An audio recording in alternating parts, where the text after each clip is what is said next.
سورہ قارعہ۔ سورہ قارعہ کا تعارف، مقام نزول۔ سورہ قارعہ مکہ مکرمہ میں نازل ہوئی ہے۔ آیات، کلمات اور حروف کی تعداد، اس سورت میں 1 رکوع، 11 آیتیں، 36 کلمے اور 152 حروف ہیں۔ قارعہ نام رکھنے کی وجہ، قارعہ کا معنی ہے دل دہلا دینے والی، اور اس سورت کی پہلی آیت میں یہ لفظ موجود ہے۔ اس مناسبت سے اسے سورہ قارعہ کہتے ہیں۔ سورہ قارعہ کے مضامین، اس سورت کا مرکزی مضمون یہ ہے کہ اس میں قیامت کی ہولناکیاں بیان کی گئی ہیں، اور اس میں یہ مضامین بیان ہوئے ہیں۔ نمبر 1، اس سورت کی ابتدا میں بتایا گیا کہ قیامت کی دہشت اور سختی سے تمام لوگوں کے دل دہل جائیں گے، اور میدان قیامت میں لوگ پھیلے ہوئے پروانوں کی طرح ہوں گے، اور پہاڑ ریزہ ریزہ ہو کر دھنی ہوئی اون کے ریزوں کی طرح اڑیں گے۔ نمبر 2، اس سورت کے آخر میں بتایا گیا کہ جس کی نیکیوں کا ترازو بھاری ہوگا وہ تو جنت کی پسندیدہ زندگی میں ہوگا، اور جس کی نیکیوں کا ترازو ہلکا پڑے گا تو اس کا ٹھکانہ شعلے مارتی آگ ہاویہ ہوگا، جس میں انتہا کی سوزش اور تیزی ہے۔ سورہ عادیات کے ساتھ مناسبت۔ سورہ قارعہ کی اپنے سے ماقبل سورت عادیات کے ساتھ مناسبت یہ ہے کہ سورہ عادیات کے آخر میں قیامت کے اوصاف بیان کیے گئے، اور سورہ قارعہ میں قیامت کی ہولناکیاں بیان کی گئی ہیں۔ بسم اللہ الرحمن الرحیم۔ ترجمہ، اللہ کے نام سے شروع جو نہایت مہربان رحمت والا ہے۔ القارعہ، ما القارعہ، وما ادراک ما القارعہ۔ ترجمہ، وہ دل دہلا دینے والی، وہ دل دہلا دینے والی کیا ہے، اور تجھے کیا معلوم کہ وہ دل دہلا دینے والی کیا ہے۔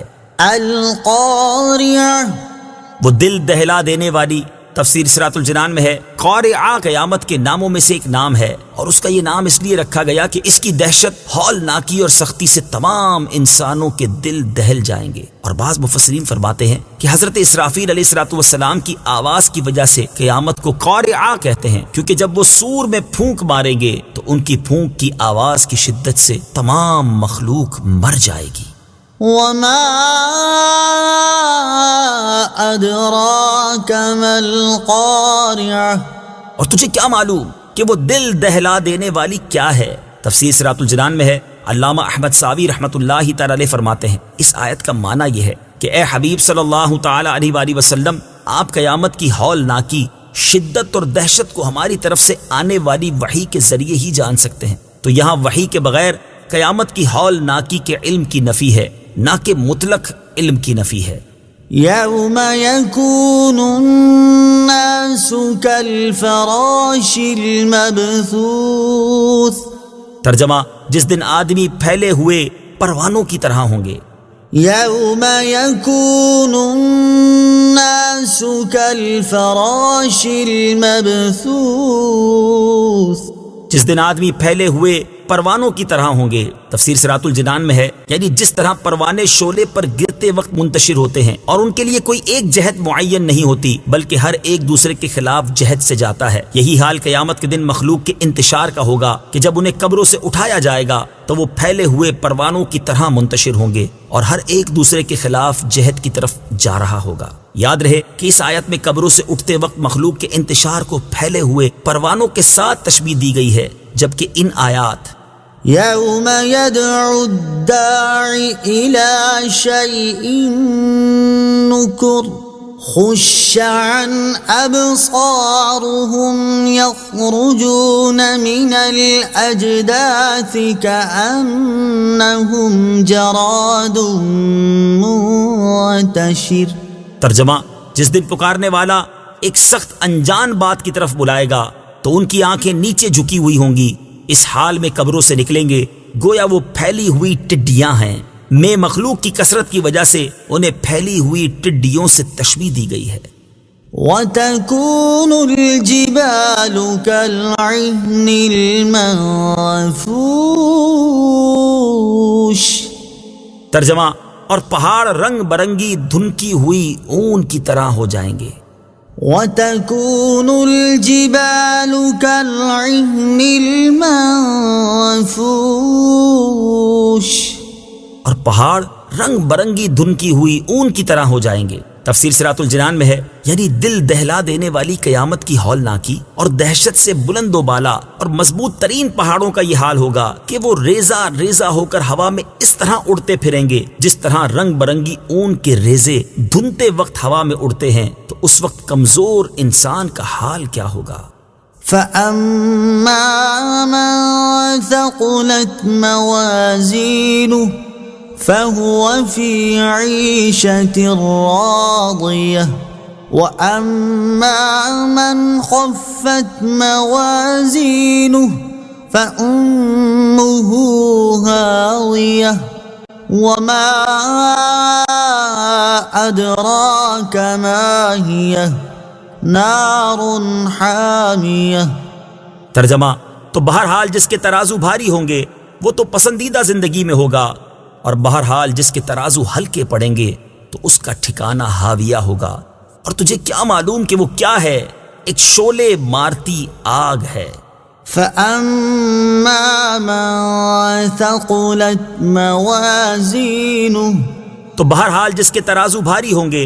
تفسیر صراط الجنان میں ہے، قیامت کا حال ذکر کرنے کے بعد یہاں سے قیامت کے دن مخلوق کی دو قسمیں بیان فرمائی گئیں۔ چنانچہ اس آیت اور اس کے بعد والی 5 آیات کا خلاصہ یہ ہے کہ قیامت کے دن حق کی پیروی کرنے کی وجہ سے جس کی نیکیوں کے ترازو بھاری ہوں گے اور اس کے وزندار نیک عمل زیادہ ہوں گے وہ تو جنت کی پسندیدہ زندگی میں ہوگا، اور جس کی نیکیوں کے ترازو اس وجہ سے ہلکے پڑیں گے کہ وہ باطل کی پیروی کیا کرتا تھا تو اس کا ٹھکانہ ہاویہ ہوگا۔ اور تجھے کیا معلوم کہ وہ کیا ہے؟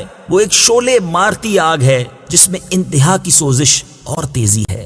اعمال کا وزن کیے جانے کے بارے میں ایک قول یہ ہے کہ قیامت کے دن مومن کی نیکیاں اچھی صورت میں لا کر میزان میں رکھی جائیں گی، اگر وہ غالب ہوئیں تو اس کے لیے جنت ہے، اور کافر کی برائیاں بدترین صورت میں لا کر میزان میں رکھی جائیں گی اور اس کی تول ہلکی پڑے گی، کیونکہ کفار کے اعمال باطل ہیں، ان کا کچھ وزن نہیں، تو انہیں جہنم میں داخل کیا جائے گا۔ اور ایک قول یہ ہے کہ قیامت کے دن صرف مومنوں کے اعمال کا وزن کیا جائے گا، تو جس مومن کی نیکیاں برائیوں پر غالب ہوئیں وہ جنت میں داخل ہوگا، اور جس کے گناہ نیکیوں پر غالب ہوئے تو وہ جہنم میں داخل ہوگا، اور اپنے گناہوں کی سزا پوری ہونے کے بعد جہنم سے نکال کر جنت میں داخل کر دیا جائے گا، یا اللہ تعالیٰ اپنے فضل و کرم اور اپنی رحمت سے اسے معاف کر کے جنت میں داخل کر دے گا، جبکہ کفار کے اعمال کا وزن نہیں کیا جائے گا، جیسا کہ اللہ تعالیٰ نے ارشاد فرمایا، فَلَا نُقِيمُ لَهُمْ يَوْمَ الْقِيَامَةِ وَزْنًا۔ ترجمہ، پس ہم ان کے لیے قیامت کے دن کوئی وزن قائم نہیں کریں گے، البتہ اس بارے میں تحقیق یہ ہے کہ جن کافروں کو اللہ تعالیٰ جلد دوزخ میں ڈالنا چاہے گا انہیں اعمال کے وزن کیے بغیر دوزخ میں ڈال دے گا، اور بقیہ کافروں کے اعمال کا وزن کیا جائے گا۔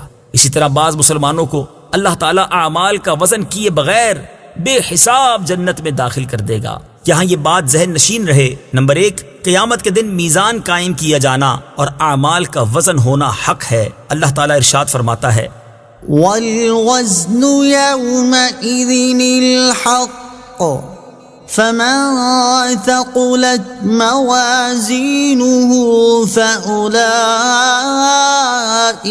هُمُ الْمُفْلِحُونَ وَمَنْ خَفَّتْ مَوَازِينُهُ فَأُولَئِكَ الَّذِينَ خَسِرُوا أَنفُسَهُمْ بِمَا كَانُوا بِآيَاتِنَا يَظْلِمُونَ۔ ترجمہ، اور اس دن وزن کرنا ضرور برحق ہے، تو جن کے پلڑے بھاری ہوں گے تو وہی لوگ فلاح پانے والے ہوں گے، اور جن کے پلڑے ہلکے ہوں گے تو وہی لوگ ہیں جنہوں نے اپنی جانوں کو خسارے میں ڈالا اس وجہ سے کہ وہ ہماری آیتوں پر ظلم کیا کرتے تھے۔